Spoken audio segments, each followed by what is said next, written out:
Is it counting? Yep. All right. Now, this again should be a revision from Phys Sci, because we did use a carboxylic acid in physical sciences. Do you remember what it's called? Is it ethanoic acid? Yeah, ethanoic acid. Oh, this whiteboard marker's not working.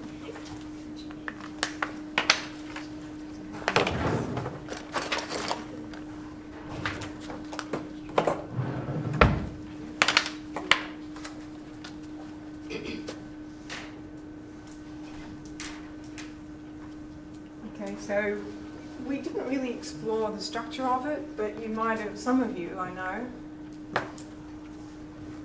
in Phys Sci had said to me, well, why do we write it that way?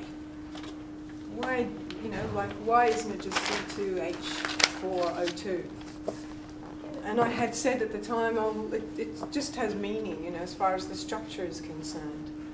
And this is semi-structural, if you like, in that what this is telling me is that those 3 hydrogens are on this carbon, and that we've got an oxygen and a so a carbonyl functional group and a hydroxyl functional group here. And if we look a little bit closer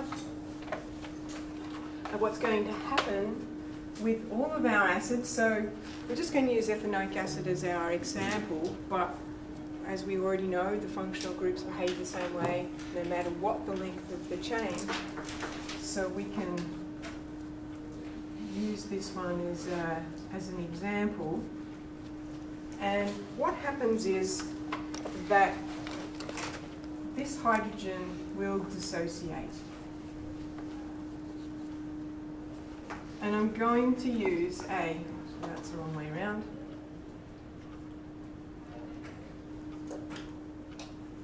I'm going to use a format that I haven't explained, we haven't talked about what this really means, because which we look at more in Criterion 6.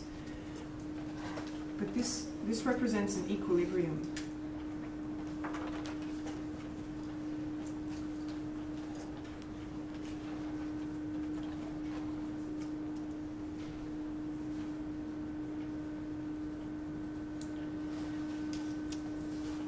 And what has happened is, what we can call this is dissociation.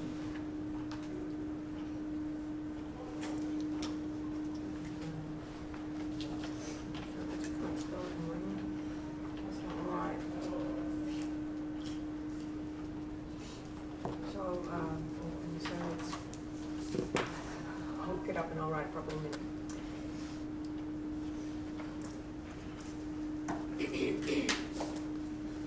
Now, what I'm trying to indicate with this arrow here is that most of it is in this format.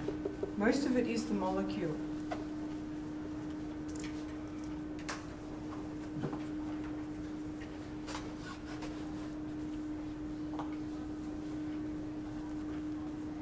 And a small percentage of the molecules dissociate to form, this is the ethanoate ion.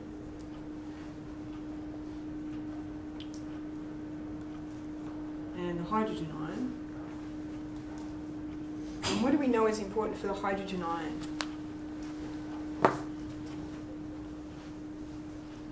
It's just a proton. It's just a proton, and 1 electron. no, it doesn't have an electron. The hydrogen ion, it's an acid. Okay, this is an acid.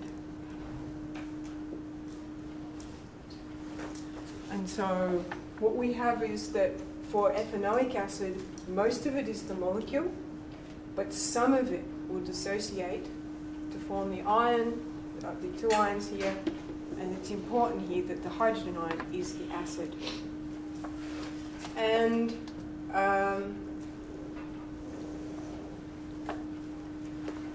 it's because it only partially dissociates that it is a weak acid. And hopefully you remember this from Phys Sci as well. Remember we had weak acids and strong acids.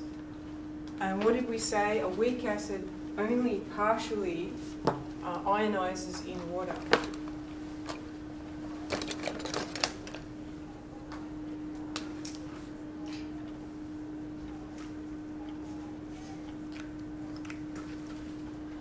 And that's what this is representing. This is a partial ionization.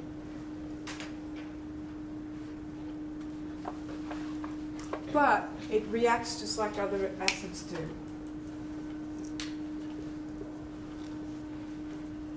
So what were our acid reactions from Phys-Sci? Because they're not on your formula sheet anymore, you have to memorize these. Acid and base. Acid plus a base. What does that form?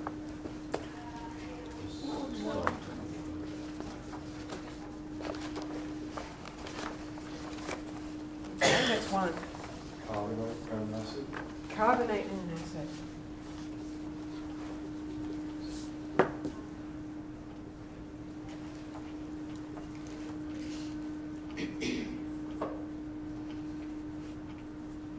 What do they form? Salt, water, carbon dioxide.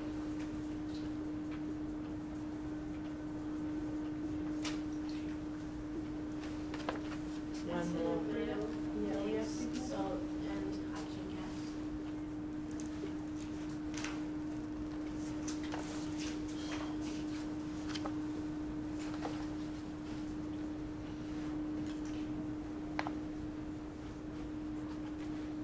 Now, do we form water with that one as well?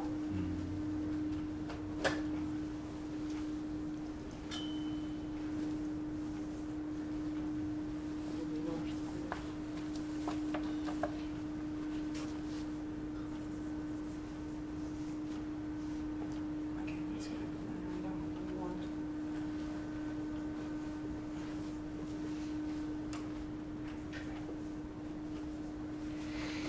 Let's do it. Let's figure out what our product is.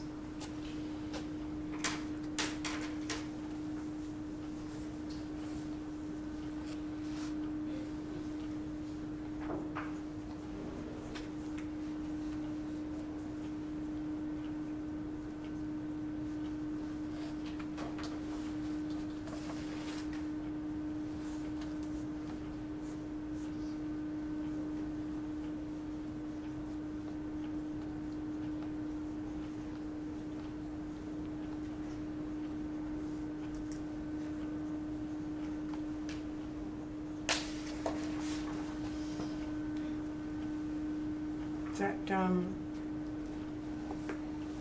only done the acid and the reactive metal there. Do we need to go through and do examples of the other reactions? No? There are some in your booklets.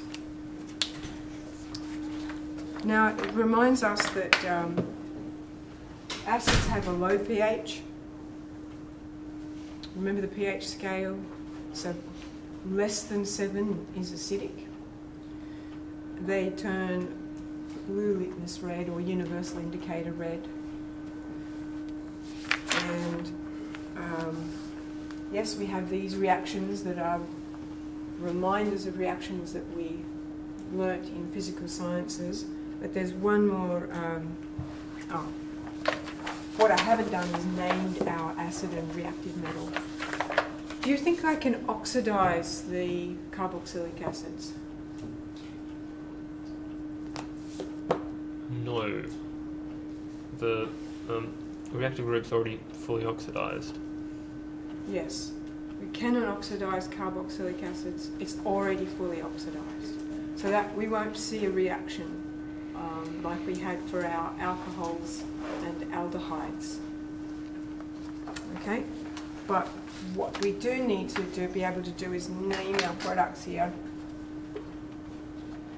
where here I told you that this produced the ethanoate ion, and so this one's name is sodium ethanoate. It's named like the ester, which we haven't talked about the production of the ester, but it's named like the ester.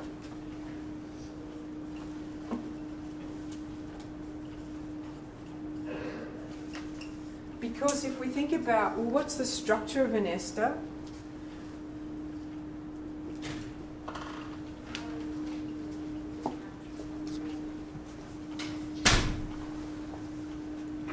This part here is very similar to the carboxylic acid, isn't it? And then we bond through the oxygen to something else. Well, in this case, which would be another carbon chain if it were an ester, but in this case, instead of a carbon chain, we've got, sorry, and I picked up that orange marker again, we've got the sodium ion there instead, and so that's why it's named like the ester, because of this structural similarity.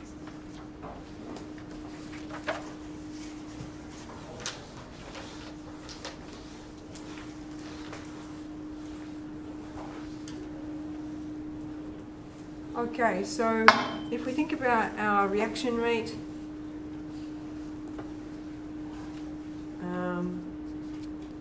then our carboxylic acid, if we're reacting with reactive metal, carboxylic acids are faster than primary alcohols, which are faster than secondary alcohols, which are faster than tertiary alcohols. Okay, so this one, because it's more polar, has more sites of reactivity here, or more bigger charge differential, is more reactive with our reactive metal than our primary alcohol. But still not as reactive as water, because water's got 2 lots of hydrogen bonding, whereas the carboxylic acid has 1 lot of hydrogen bonding and 1 lot of dipole-dipole bonding between them. All right, let's get on to doing some questions.